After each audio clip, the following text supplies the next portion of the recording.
बहुत शुक्रिया अस्ताद बरी साहब, आपने ज्वाइन किया प्रोग्राम में। ये बताइएगा कि आज जो तरमीम की गई है प्रैक्टिस एंड प्रोसीजर के कानून में ऑर्डिनेंस के जरिए, क्या मकसद नज़र आ रहा है? टाइमिंग बड़ी इंपॉर्टेंट है इसकी।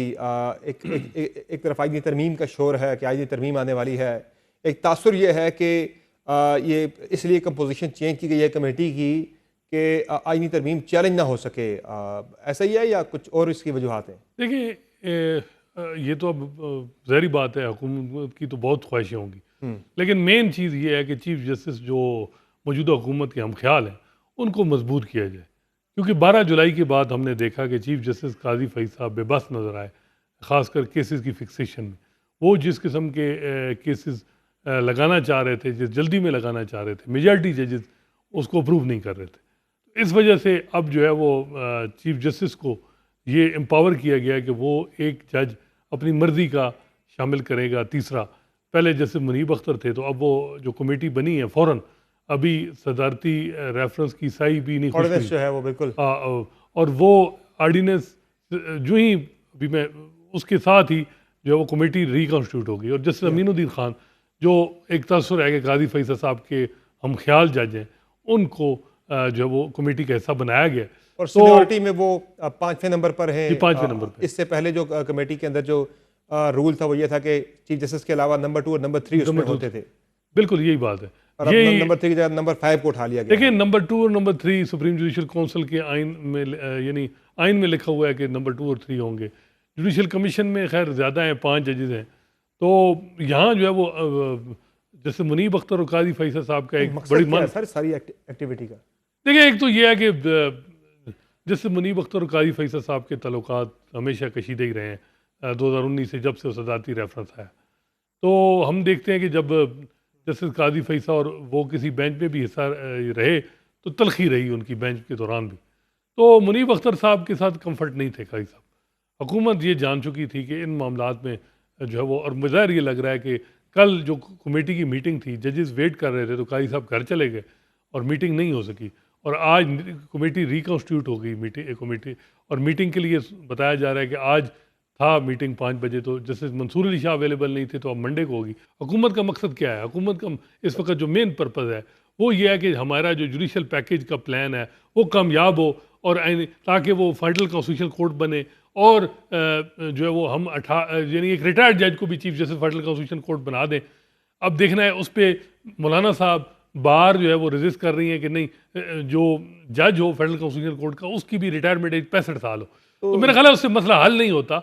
अब जो बजाय ये लग रहा है कि 63A के हवाले से रिव्यू जल्दी लग रहा जी है। हाँ, उसके अलावा अगर आप देखें तो स्पीकर भी फिर जुड़ा है जाके इसी तरमीम के साथ। बिल्कुल स्पीकर भी वो वैसे नहीं आ रहा, उसका कोई खास मकसद नजर आ बिल्कुल, रहा। ताकि वो वोट काउंट हो सके कॉन्स्टिट्यूशन अमेंडमेंट। नहीं, वो फायदा गवर्नमेंट को देगा जी जो भी हो। तो स्पीकर भी कह रहे हैं कि हमें वो सीटें दें जो पहले सीटें हमें अलाट हुई थी। सुप्रीम कोर्ट का जजमेंट तो बड़ा वाज़ है। मंसूर अली शाह साहब अगर बन जाते हैं चीफ जस्टिस, तो फिर शायद दोबारा इन्हें तरमीम करनी पड़ेगी इसी प्रैक्टिस एंड प्रोसीजर के अंदर। फिर तो ज़रूरत नहीं पड़ेगी कि अगर सुप्रीम कोर्ट के पास पावर ही नहीं है, 184(3) खत्म कर चीफ दीजिए। जस्टिस से ये ताकत अगर नहीं जाएगी ना। फेडरल कॉन्स्टिट्यूशनल कोर्ट जो है बन जाती है, फिर तो फिर क्या, बात ही कुछ और है। फिर तो मेरा ख्याल है कि फिर चीफ जस्टिस मंसूर अली शाह की हैसियत जो है वो बिल्कुल, क्योंकि सही। एक आम केसेस होंगे, फेडरल कॉन्स्टिट्यूशनल कोर्ट ही जो है वो आइनी मामलात देखेगी। तो मेरा ख्याल है कि उसका कोई जो पॉलिटिक्स रेगुलेट अगर करनी हुई तो वो फेडरल कॉन्स्टिट्यूशनल कोर्ट करेगी, फिर सुप्रीम कोर्ट के पास नहीं है।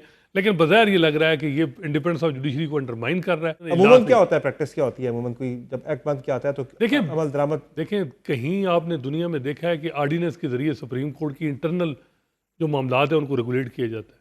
ये तो ऐसा है मामला, एक चलें प्रैक्टिस एंड प्रोसीजर एक्ट हो गया, उसमें वो इंडिपेंडेंस ऑफ जुडिशरी को नहीं इफेक्ट कर रहा था। या ये अफरीदी साहब को क्यों स्किप किया गया होगा इसमें से? वो चौथे नंबर पर थे। बज़ाहिर ये लग रहा है कि वो उतने हम ख्याल नहीं है, वो बड़े बहुत ज़्यादा उनका वो ये था कि वो डिसेंट करेंगे। माजी में वो बेंच में भी बैठ के ये सब कुछ जो चल रहा है पिछले काफ़ी दिनों से, ज़ाहिर है जजेस तो बड़ा कीनली सारी सूरत हाल को फॉलो कर रहे होंगे, क्योंकि सारी जो इस वक्त आइनी तरामीम या जो भी पैकेज आ रहा है, टारगेट जो है, हदफ है, वो ज़ाहिर है हमारी आला अदलिया उसका टारगेट है। और जजेस जो है उनकी क्या सोच है, आपकी ज़राए क्या कहते हैं कि वो क्या सोच रहे हैं? देखिए, जजेस तो शाख में हैं। सुप्रीम कोर्ट का स्ट्रक्चर, उसमें चीफ जस्टिस को अब मजीद एम्पावर किया गया। जी हाँ। चीफ जस्टिस की अप्रूवल के बगैर ज़रा ज़्यादा चीज़ें करना भी बड़ा मुश्किल है। इवन फुल कोर्ट मीटिंग जो है अगर करनी हुई, बज़ाहिर ये लग रहा है काजी फैसल सुप्रीम कोर्ट में मिनॉरिटी में है, लेकिन फुल कोर्ट मीटिंग को बुलाने के लिए भी चीफ जस्टिस बुला सकता है।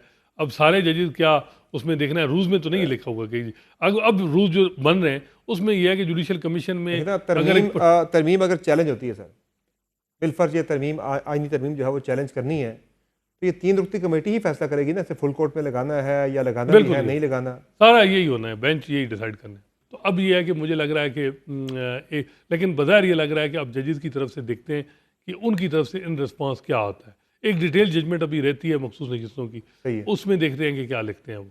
सही है। बहुत शुक्रिया असनाद वाली साहब, आपने ज्वाइन किया। आज के प्रोग्राम में इतना ही, इजाज़त दीजिए, अल्लाह हाफिज़।